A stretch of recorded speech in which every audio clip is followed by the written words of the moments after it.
Tiniyak na ng Philippine National Police, makikipagtulungan sila sa International Police o Interpol. Eto, pakinggan nyo itong balitang ito. Magiging baldito at masasyak ang magugulat ang kampo ni Duterte at mga DDS, yung kampo ni Duterte, dito sa balitang ito. At sinasabing ito, paninindigan at gagawin ng Philippine National Police. General Jean Fajardo, may umiiral na kasunduan sa pagitan ng law enforcement agencies, kabilang ang PNP sa international counterparts, kaugnay ng pagsisilbi ng warrant of arrest sa mga taong pinaghahanap ng batas. Gaya na lang na nangyari sa paghuli kay dismissed Bamban Mayor Alice Go at ang ginagawang pakipag-ugnayan sa Timor-Leste kaugnay kay dating Congressman Arnie Tevez. No less than the former president has clearly stated na he will submit himself to the jurisdiction of ICC. So personal po niya itong take po. So kung meron man pong lalabas na warrant of arrest at ang Interpol po ay hihingi po ng assistance sa atin, then like I said, the PNP, particularly the Philippine National Police, is bounded by the security protocol with respect to assistance to be provided with our foreign counterparts po. Ayan, so malinaw ha? Malinaw. Malinaw po yung sinasabi ng issue ito, yan, no? Na talagang magkakaroon ng coordination, magkakaroon ng anong tawag dito, tatanggapin, kikilalanin, susuportahan ng Philippine National Police. Ayan na, sinasabi ni General Jean Fajardo, spokesperson ng PNP, abogado po yan, ang sinasabi niya, dahil inamin na rin ni dating Pangulong Duterte na willing naman siyang humarap sa ICC. Sabi nga niya, kung gusto nga daw yung magpunta, kung may bibigay daw ng pamasahe, pupunta siya sa ICC. O, di ba? Sabi nga niya nung nakaraang hearing, bukas na, papuntahin na rito, haharapin ko. O, ayan na. Ang sabi ng PNP ngayon, hindi na pwedeng baliin yan. Talagang malalim ang relasyon ng Law Enforcement Agency International. Kaya nga po mayroong Interpol, International Police. So, lahat ng mga Law Enforcement Agency ng iba't ibang mga bansa sa mundo na mayroong alyado, mayroong magandang relasyon, ang trabaho nila ay humuli at i-turn over o sumuporta sa nangangailangan. Ganito kasi ang sitwasyon ng Interpol. Pag ang Amerika, halimbawa, o Canada, o anumang bansa sa mundo, meron silang kailangan na hulihin dito sa Pilipinas na kanilang mamamayan. O kahit hindi nila mamamayan, pero mayroong kaso nakapending sa kanilang bansa, pwede silang ang Interpol doon makikipag-coordinate sa atin para hulihin yan. Tapos iton over sa kanila. Ganon din tayo. Pag merong Pilipino o hindi man Pilipino na merong kasalanan at nilabag na batas dito sa Pilipinas, nagtago sa ibang bansa, makikipag-ugnayan tayo sa International Police o Interpol, silang huhuli doon, din iaabiso sa atin. Yun po yung malalim na relasyon. At tayo ay member dyan, hindi tayo pwedeng tumanggi. Kaya nga sinabi ni General Fajardo, hindi tayo pwedeng tumanggi ron. Yan masusubukan ngayon.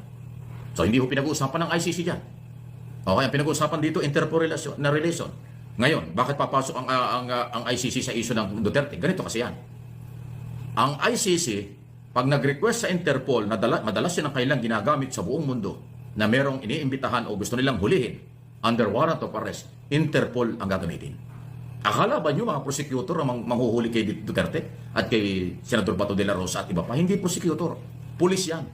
Interpol, makikipag-ugnayan sa atin. At ngayon pa lang, inamin na ni General Fajardo na sila'y makikipag-coordinate. Ang ibig sabihin nito, kahit hindi pinapayagan o ayaw ng Pangulong Marcos at ng Philippine government makipag-ugnayan tayo sa ICC. Pero kung merong warrant of arrest na daladala ang Interpol, huhulihin pa rin si Duterte, si Bato de la Rosa at iba pa. At hindi pwedeng i-deny o ibaliwala ng Philippine National Police. Yan ang development. Kung yung bago nita, ginawa ko na rin topic na nauna naghayag nito ay si Secretary Bersamin, Executive Secretary. Yan din ang kanya sinasabi. Sa oras na merong red notice ang Interpol para makipag-ugnayan sa Interpol ng Pilipinas ay tutulungan nila. Hindi nila pwedeng tanggihan yon. Ngayon, may sinabi ang PNP na ganyan. Ayun na yun. Palinaw na yan kung naiintindihan ninyo. Okay? Ngayon, kung babatikos na naman kayo, sasabihin, kala ko ba walang jurisdiction sila? Akala ko ba hindi papayag ang Marcos administration sa ICC? Aba, ibang issue yun. Ibang issue. Iba yung investigation kaysa warrant of arrest. Ang investigation, prosecutor ng ICC ang gagawa. Ang warrant of arrest, Interpol at PNP ang magpapatupad nun. Magkaiba po yun. Yan. Para kaya hindi kayo naliligaw. Kasi pagka kayo nalinlang na naman ng mga mapanirang uri na walang ginawa ko, hindi ang balita ay balikta rin. Ang balita ay palakihin ang wala sa lugar. Katulad ng ginagawa nila. Abay, dito sa aking channel, hindi po. Meron tayong pinanghuhugutan under the law. Meron tayong pinanghuhugutan nasa sa ilalim ng malalalim na relasyon ng Philippine authorities at ng iba pang law enforcement sa abroad. Yun po yun. Naku, ayari na. Wala tayong magagawa. Total, si Duterte naman po ang amin eh. Ako ang may kasalanan ng lahat ng yan. Inaako ko ang lahat ng pagkakamali at haharapin ko ang lahat ng investigasyon. Binabastos pa nga niya ang ating mga otoridad. Wala daw na ipapay na kaso. Ang ICC daw, kaya niyang harapin. O, di yan na. Sa inyo nang galing Di lalong mas mapapabilis ang galawan.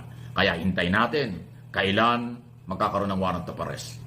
Kailan makikipag-ugnayan ng Interpol sa Philippine Interpol. Pag nangyari yan, magkaka-arestuhan. Walang takutan. Yung totoo lang ang ating binabalita. Okay? May pinamhugutan tayo. Hindi chismis. Ito ay bunga ng otoridad. Bunga ng coordination. Bunga ng relasyon ng Philippine Law Enforcement Agency at sa International Law Enforcement Agency like Interpol. Ayan, pag hindi pa niya naintindihan yan, nagbubulag-bulagan na. Huwag kayong pahawa sa mga nagbubulag-bulagan na kunwari walang alam kasi kanilang pinagtatanggol yung kanilang mga pinaniniwalaan. Tayo, law, batas, international law, rule of law, at siyempre, due process. Pagka nahuli, magta-trial naman yan.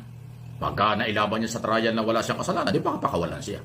Pero pag napatunayan sa trial na meron siyang kinalaman dahil doon sa kanyang pag-amin ng pag-amin, yung kanyang pag-amin, kanyang inlulubog ang kanyang sarili, inaamin niya, di bahala siya kung paano niya i-depensa at paano niya makumbinsi ang International Court na wala siyang kasalanan sa kabila ng kanyang pag-amin ng responsibilidad, pananagutan sa kanyang mga ginawa. Ganun po yun. Ayan,